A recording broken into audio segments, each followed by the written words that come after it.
Mais pour revenir pour moi sur Benzema, la passe relie, le ballon isole. Vous avez 4 heures. C'est Guardiola. Ça veut dire que, plus sérieusement... Ah non, on est sérieux là. Benzema, c'est un Le ballon isole. Benzema, c'est un prêtre. Il donne avant de recevoir. Vous avez tout dit, sa vision. C'est la vaseline de l'attaque de l'équipe de France.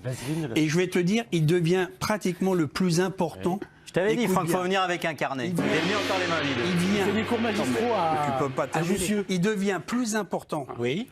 Peut-être très rapidement des joueurs. Et deux, Deschamps, il s'est transformé en Mary Poppins. C'est le babysitter de Benzema. Est-ce que tu as vu l'attention qu'il a? Et c'est le... Non, mais c'est les feux de l'amour. Vous avez préparé un truc énorme. Je suis noté. Moi, je Candice, évidemment, il va faire jouer les autres, il va les faire participer, et que du coup, c'est un trio qui est apparu plutôt qu'un joueur qui focalise toute l'attention. Parce que son jeu, par essence, il fait voir les autres. Benzema, il est toujours au début des mouvements, c'est-à-dire qu'il invente les espaces pour les autres. C'est très frappant qu'on le voit au stade. Moi, j'en vois moins à la télé. Alors, j'ai pas eu la chance de beaucoup le voir jouer au Real, mais quand j'ai vu jouer le Real avec lui, ce qui est fascinant, c'est que quand il bouge, il déclenche les mouvements de tous les autres, comme si, comme un jeu comme un mobile de Calder. Il y a une boule qui bouge, et il voit lui où il faut qu'il aille pour faire jouer l'équipe. C'est extraordinaire, les joueurs comme ça. Il a une intelligence collective qu'on voit peu. Donc et ça tombe bien, il joue avec un joueur Griezmann qui l'a aussi. Voilà, mais bien sûr, mais c'est du coup c'est un ensemble, c'est pas un soliste. Ça n'a jamais été un soliste. Et c'est ça qu'on a encore vu hier, comme le dit très bien notre Vincent Dudul. Tu es excitant, c'est excitant parce que tu as envie qu'il réussisse. Hier, ça me faisait un peu de la peine quand il a raté le pénalty. Tout le monde rate des pénaltys. Non, mais je veux dire, ça aurait été mieux pour lui, si tu veux, parce que quelque part, tu vois, ça tombe mal, mais c'est un détail de l'histoire et un détail du match. Mais malgré tout, ce qui est important avec lui, c'est que tu peux, dans le système de jeu, si tu veux, et dans le côté attractif, eh ben, il va bonifier Mbappé, il va bonifier Griezmann, il va bonifier l'équipe. Et comme tu l'as pas vu depuis 5 ans, si tu veux, il y a une excitation particulière, voir comment ils vont. Mais c'est très positif. Mais qu'il ait marqué ou pas, pour moi, je suis comme Philippe, ça va pas enlever l'excitation que j'ai envie de le voir jouer au contact des autres, etc. C'était pas les propos de Vincent Dudul. Non. Très bien. Je sais pas, c'était ça. Le fait qu'il ne marque pas et qu'on monte... Ah bon, alors je comprends pas le français. Non. Je pense qu'on a eu le temps pour s'expliquer.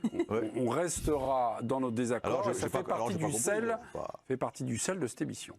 Nous allons passer à une autre discussion, France-Allemagne. Ça sera le 15 juin prochain, donc à Munich. Et hier, l'Allemagne, dans son match de préparation, a fait un match nul contre le Danemark, un match nul. Oui, après ce qui est assez étonnant, c'est que dans son entourage, c'est un peu l'inverse. Mais dans les faits, oui, c'est un garçon qui... Mais ça rejoint finalement, parce qu'on disait on est tous sur la première. Finalement, la première et la deuxième se rejoignent assez logiquement. C'est-à-dire qu'il sent le jeu. Et moi, j'ai toujours envie de mettre en lumière les joueurs qui paraissent beaucoup plus forts quand on les voit en vrai. C'est-à-dire qu'on a la chance, et surtout dans la période qu'on a traversée, d'avoir accès au stade. J'ai commenté pas mal de matchs de Karim Benzema. Et à chaque fois que je le vois dans un stade, avec l'ensemble de l'action, où on voit les appels, où on voit les moments où il redescend, les moments où il prend la profondeur, les moments où il s'excentre, c'est toujours, il a un temps d'avance sur le jeu. Et il libère des espaces, il donne de l'oxygène à ses partenaires. C'est un joueur ultra intelligent et qui fait un bien fou à toutes les équipes dans lesquelles il est. Donc moi, je mets ça en lumière. Et quand on met ça en lumière, c'est-à-dire la numéro 1, et ben automatiquement, on arrive sur la 2. C'est-à-dire que ce que fait Karim Benzema pour son équipe n'est pas forcément traduit en statistiques. En revanche, discutez avec les coéquipiers de Karim Benzema et vous expliqueront que ce n'est pas un problème de chiffres, qu'il apporte beaucoup plus que des chiffres. C'est le côté science du jeu, en fait, Damien Degord. Moi, ce qui m'a impressionné cette saison encore plus, parce que j'ai vu pas mal de matchs du Real Madrid, c'est qu'on n'a pas, quand on regarde un match de Benzema, que ce soit en tribune ou à la télé, on n'a forcément pas le même point de vue que lui. On a une vision assez large, à 180 degrés. Lui, il a le ballon à gérer et il a les déplacements de ses coéquipiers. Et des fois, il reçoit le ballon, on se dit, la meilleure solution, ce serait de la mettre là.